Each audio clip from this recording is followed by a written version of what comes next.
فبأي آلاء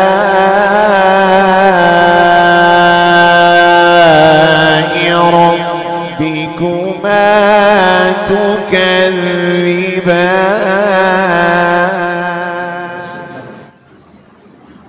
سلسلے درس قرآن ہم اور آپ سماعت کر رہے ہیں. سورہ مزمل کے حوالے سے الحمدللہ مکمل گفتگو ہم نے آپ نے سماعت کی. اب ایک چھوٹی سورت جو روزانہ دن میں ایک مرتبہ ہم آپ تلاوت کرتے ہیں، سورہ تین والتین والزیتون وطور سینین، عموماً سب کو یاد ہوتی ہے. اب انشاءاللہ ایسا ہو کہ اس کا ترجمہ آپ اس انداز سے یاد کر لیں، اس کو سنتے سنتے کہ امام صاحب والتین کی سورت پڑھ رہے ہیں اور آپ پیچھے اس کا ترجمہ بھی اپنے ذہن میں کر رہے ہیں. سبحان اللہ. ہمارا یہ خیال ہوتا ہے جناب ہم تو مولانا کے پیچھے کھڑے ہوتے ہیں تو کبھی بازار میں چلے جاتے ہیں، کبھی کہیں گھومنے چلے جاتے ہیں، کبھی برطانیہ چلے جاتے ہیں، تو ان سے ہم مشورہ و گزارش ہے کہ یہ یاد ہو کیا آگے امام صاحب الحمدو پڑھ رہے ہو تو پیچھے آپ ترجمہ کر رہے ہیں، اور کوئی سورت پڑھ رہے ہو پیچھے آپ ترجمہ پڑھ رہے ہو. اب ہے کہ آپ اور مولانا ایک ساتھ میں رہے، کہیں ایسا نہ ہو کہ کوئی آیت وہ آگے چلے جائے اور ترجمے میں پیچھے رہ جائے.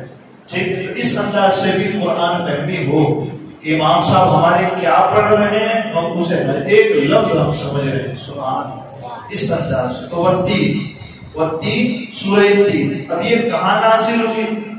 مکہ مکرمہ میں نازل. کچھ مدنی صورتیں، کچھ مکی صورتیں، کچھ مدینہ میں نازل ہوئی ہے، کچھ مکہ میں نازل ہوئی. تو یہ جو سورہ تین ہے یہ کہاں نازل ہوئی؟ سب سے پہلا بنیادی سوال وہ یہ مکہ میں نازل ہوئی. کتنی آیت؟ 8 آیت. اچھا، رکوع کتنے؟ 1 رکوع، ختم 1 رکوع. اب اس کا 3 نام کیوں رکھا؟ الحمد سورہ فاتحہ نام رکھا گیا، والضحیٰ تو اس کا سورۃ الضحیٰ نام رکھا گیا. اسی طرح یہ والتین تو پھر اس کا نام تین جو رکھا گیا کس بنیاد پر رکھا گیا؟ جواب دیا جاتا ہے عربی میں انجیر، جس کو ہم گجراتی میں انجیر کہتے ہیں، کھاتے ہیں عموماً لوگ، میوہ ڈرائی فروٹ میں جو استعمال ہوتا ہے، اس کو عربی میں تین کہتے ہیں. تین یہ نون سے تین. انجیر کو عربی میں، عربی لینگویج میں جب آپ کنورٹ کریں گے تو بولیں گے تین. اس لیے عربی میں 3 لفظ استعمال کرتے ہیں. عربی میں انجیر کو 3 کہتے ہیں. اور اس سورت کی جو پہلی آیت ہے کون سی؟ والتین. اللہ تبارک و تعالیٰ نے اس سورت میں انجیر کی قسم یاد فرمائی. تو اس مناسبت سے اس پوری سورت کو 3 نام دے دیا گیا. سبحان اللہ. یہ پہلا ایک مسئلہ. دوسرا، اس سورت کے متعلق جو حدیث پاک وارد ہوئی، حضرت براء بن عازب رضی اللہ تعالیٰ فرماتے ہیں کہ میں نے عشاء کی نماز میں نبی اکرم صلی اللہ تعالیٰ علیہ وسلم کو والتین والزیتون کی سورت کو تلاوت کرتے ہوئے سنا. آقا تب عشاء کی نماز میں والتین والزیتون کی سورت تلاوت فرماتے، آپ فرماتے ہیں آپ سے زیادہ اچھی آواز سے قرات کرنے والا میں نے کسی کو نہیں سنا. حضور سے زیادہ بہترین آواز میں کوئی قرات نہیں کرتا. سبحان اللہ.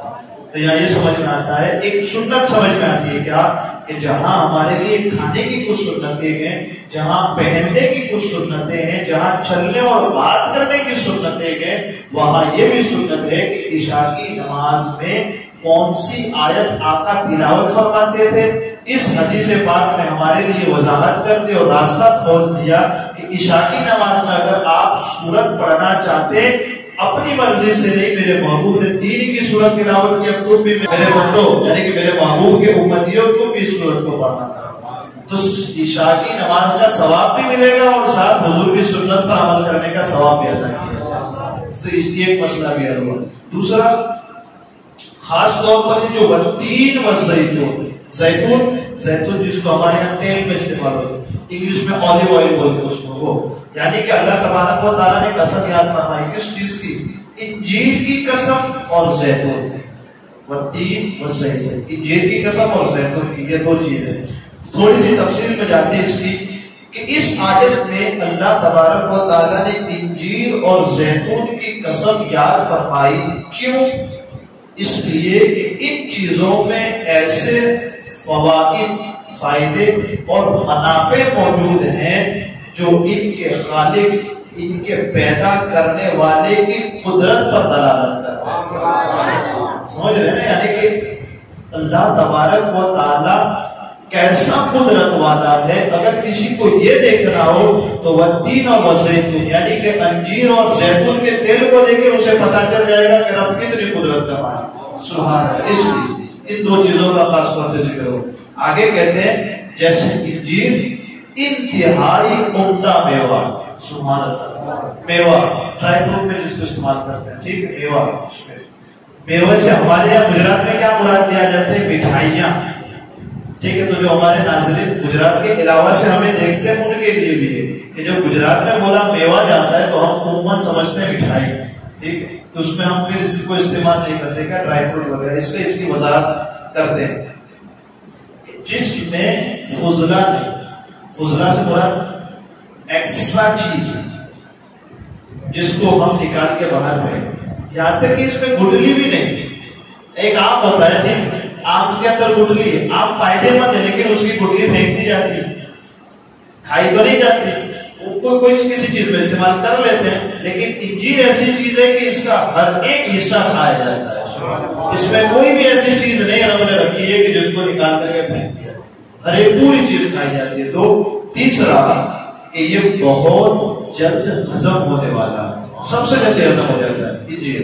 چوتھا، زیادہ نفع والا ہے. پانچواں، انسان کو جو قبضیات کی بیماری جو کہتے ہیں نا، جس کی وجہ سے جب وہ حاجت کے لیے جاتے ہیں، پاخانہ کے لیے جاتے ہیں تو اس میں شدت ہوتی ہے، تو انجیر جو بندہ کھائے اس کی شدت کو توڑ دیتا ہے. سبحان اللہ. تو جو قبض کی بیماری ہوتی ہے اس بیماری کو کم کر دیتا ہے. پھر ہمیں یہاں اس سے یہ بھی پتا چلتا ہے کہ قرآن جہاں ہمیں کیسے بات کرنی ہے اس کا طریقہ دیتا ہے، جہاں قرآن ہمیں رب کے بارے میں کیسے عقائد رکھنے اس کا طریقہ بھی عطا کرتا ہے، وہی قرآن ہمیں کون سی چیز کھانی ہے اس کا بھی طریقہ عطا فرماتا ہے. سبحان اللہ. اب یہ کیسی کتاب ہے کہ جس کے اندر ہر چیز کا بیان کر دیا ہے.